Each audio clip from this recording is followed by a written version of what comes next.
Ang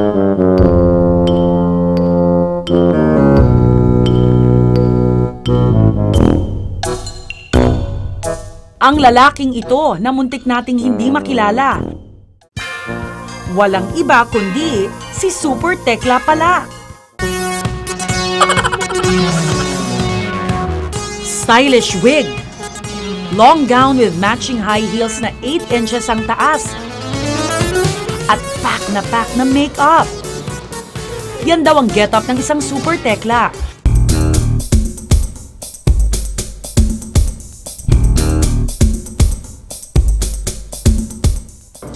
And yes, oh my God, time to work. Wawawin na po kayo mga kapuso. Diyan muna kayo, tatrabaho muna ako. Bye, see you. Please welcome Super Tekla. Yes, hello! Maayong hapon sa mga taga Mindanao. Unang nasilayan si Super Tekla bilang contestant sa game show na Wawawin noong Agosto.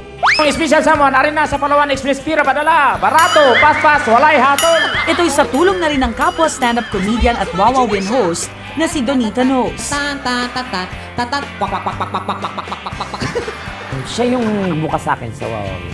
Kasi naghahanap ata si Kuya Will ng layer ng mga komedyante. So, sa utak niya siguro. Tinawagan lang ako through DJ. Yung DJ tinawagan.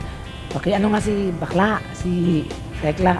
Okay, gusto mo maglaro sa Wawawin, gano'n. Oh, contestant. Oo, contestant. Oh. Nag-aalangan pa ako noon kasi tsura ko pa noon, Di pa masyadong sabi ko, halos kakabangon ko lang. Hanggang sa ayon. Sir Willa, 34 na ako pero maaga lang nabulok.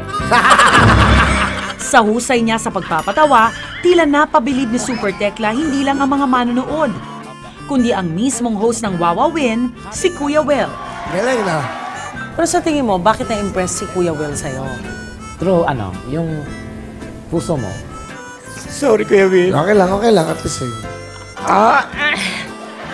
Diba lalong pumangit, diba ang saya nyo? Si Kuya Will kasi, ang show kasi ng Wawawin, may puso yan. Heart, true heart. Titingnan ka niya, Kuya Will, sa puso mo. Kung totoo yung sinasabi mo, totoo ka sa sarili mo. Excuse me? May bagyo! You're public. Nagbibintang ka. Kaya makalipas lang ang isang buwan, muling naimbitahan sa Wawawin si Super Tekla. Hindi nga raw siya prepared sa itatanong noon ni Kuya Will. kung si Tekla ba kukunin ko dito sa show araw-araw, okay lang?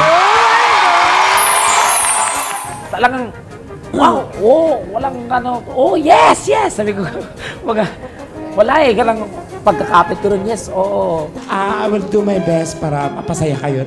Yan po yung mission ko siguro. Kadagdag talaga siya ng saya, ng tuwa, ng spice. Saka magaling naman si Tekla. Nakadagdag talaga siya ng saya. Hindi lang sa amin, pati sa mga nanonood. Bonggang-bonggang pagbabago nga raw ang nangyari sa buhay ni Super Tekla mula nang sumikat siya sa telebisyon. Ano sasabihin nila? Anong tawag sa'yo, Tekla? Tekla, ayan siya sa wow. Talang, kahit saan, pala talagang pag show, pagka once niyakap ng tao, kahit saang sulok, alam. Pero hindi ako napapagod mag-wave, mag-hi, mag-thank you. Kahit pagod na pagod ka na, nangangawit na yung panga mo.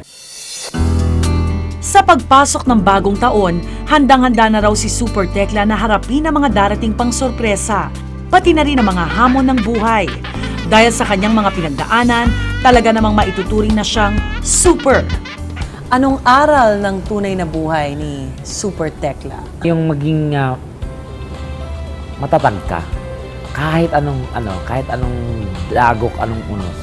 Lahat ng sagot, kahit saan mo hanapin sulok ng mundo, siya lang nakakasagot.